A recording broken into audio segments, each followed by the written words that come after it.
Hello everyone, so today is the first of the Discworld reviews I'm going to do, starting with the beginning of course. It's a very good place to start, and The Colour of Magic.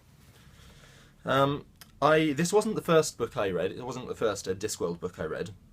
I can't remember how many Discworld books I read before reading this one, which is very much an introductory book to the Discworld world. A thing that a lot of people say about this book is that it has no plot, which I actually disagree with. I'll get back to that later, but I do feel it has more of a plot than people give it credit for. So it's about two characters mainly, Rincewind and Twoflower, that are polar opposite characters.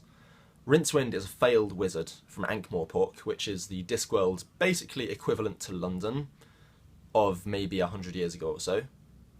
Or no, maybe about 200 years ago. And he's a failed wizard because of an accident that happened in his youth in which one of the most powerful spells in creation became accidentally lodged in his mind, and since then no other lesser spells can get in there. So now all he knows is one mighty powerful spell which he can never use because who knows, it'll like destroy the world or something, and just can't learn magic. But he's still a wizard because of this spell. Rincewind is pessimistic, cowardly and selfish, and basically has no redeeming features at all. But somehow you still love him as a character, and I'm not quite sure why. I think it's just because Terry Pratchett is a fucking good writer. Maybe because of his honesty. Like, he really just doesn't want to die. That's the main thrust of the whole story, is he gets with Twoflower into these scrapes, into these awful situations, and just doesn't want to die. The other character, Twoflower, is basically the polar opposite to Rincewind. He's a foreigner, he's a tourist, the Discworld's first tourist, and he's from the Aegean Empire, which I think is a sort of Discworld version of China. And the Aegean Empire is enormously wealthy, and Twoflower just doesn't quite get how rich he is in Ankh-Morpork. He has these gold coins which he just like uses to pay for things, and doesn't realise how much trouble he's getting himself into because there's thieves and beggars and conmen all around him. And he employs Rincewind to show him around the Discworld, and Rincewind, being poor, basically cannot refuse. So that's what the story is basically about, that they go round the Discworld. Well, they have to leave Ankh-Morpork because Twoflower unintentionally burns down the city. I've heard the book described as like a road trip, except they're walking and they don't go anywhere intentionally. Everywhere they end up is just because they're running away from the last place they were at, where people were either trying to kill them or eat them. Twoflower is always optimistic about things. He always assumes the best of people. He's always saying things like, I'm sure it'll work out, and I'm sure they don't really mean to harm us. He's endearingly optimistic, and in contrast with Rincewind, they make a perfect couple. My favourite other characters are Hrun the Barbarian and Liessa, who are a very cute pairing. I don't think it's really a spoiler to tell you that there's a little bit of a sort of awful romance between Hrun and Liessa. Hrun is a barbarian and Liessa is a dragon lady, and they're both just awful people who kill people all the time and take great pleasure in it. But Terry Pratchett manages to give them this really cute romance that's like not romantic at all, but is still really cute. The other major character is Death, who is an actual character, you know, the skeleton in the black cloak and the scythe. And he speaks in all capital letters, like, Rincewind, thy time has come for me to take thee. For an anthropomorphic being, you actually feel a lot of sympathy for him, even though his looks really evil with the scythe and all, because he just wants to do his job. Like, Rincewind is meant to die many times, and he just escapes, and like, that's not allowed, and Death just gets annoyed, and he gets angry, but he can't kill him. He can't kill Rincewind. And you start feeling a bit sorry for Death. The reason I said earlier that I actually think it does have a plot, this book, is because of the remaining two characters, who are, in a sense, minor characters, but in another sense they're very major characters. They are the god of fate and goddess of luck. Now they're minor characters because they don't appear much in terms of like, you know, paragraphs and pages and things. They're very major characters because they are the ones that shape the story. The whole book is a game between fate and luck.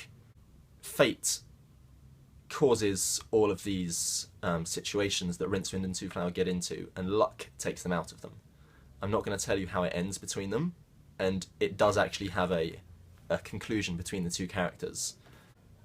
I think, and this is just kind of my theory, that fate and luck sort of represent Two Flower and Rincewind. No, Rincewind and Two Flower, in that Rincewind is very fatalistic.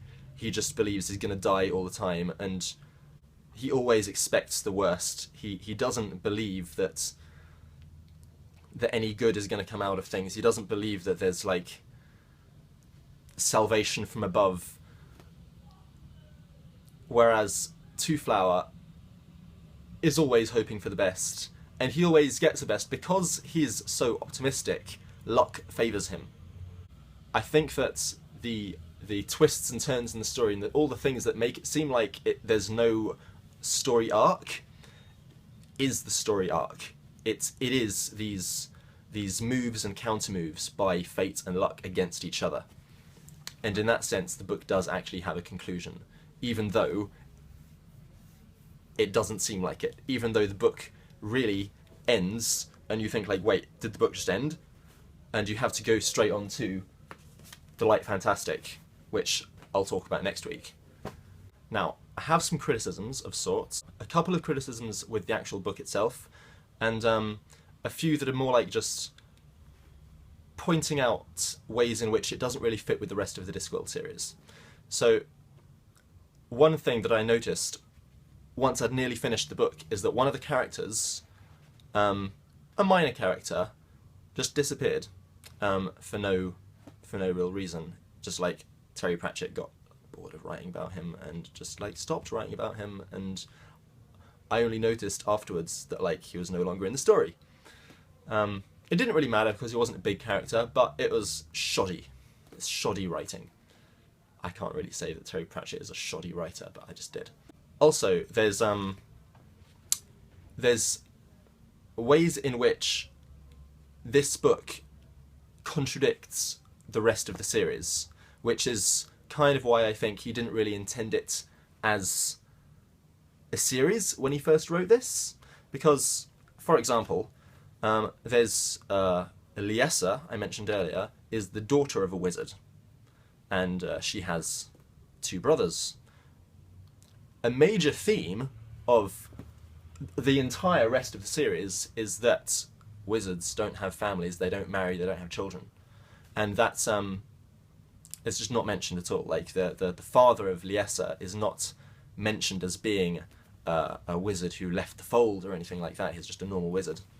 And also, there is a female wizard appears quite late on in the story. And another point of this is that wizards are very, very male-dominated and pretty misogynistic. And it's just not commented on that this here is a female wizard. And she's a pretty good wizard. And that's not commented on at all as anything that's weird. So I imagine that Terry Pratchett didn't think about that at the time, and that he just conveniently forgot about that when he started writing Equal Rights, for example, which is all about the male-female tension in the magical world. Okay, the video is getting on a bit now. I'll leave it there. Just say this is a great book. I think it's even better than people give it credit for. And I think it's a fine place to start the Discworld series if you're starting. It always makes sense to start at the beginning, even though this is not like any of the other Discworld books. It's much weirder, it's much less compact. It introduces you to Rincewind, who appears all throughout the series, and Death, who also does. Two Flower doesn't, but... So, thanks for watching. Come back next week. I think I'll make it every week, every Friday. I'll put up a video every Friday. Next week will be The Light Fantastic. which is a direct continuation from The Colour of Magic. I think that's the only time that happens in the Discworld series, that one book follows another immediately. Stay tuned for that. Thanks for watching, bye.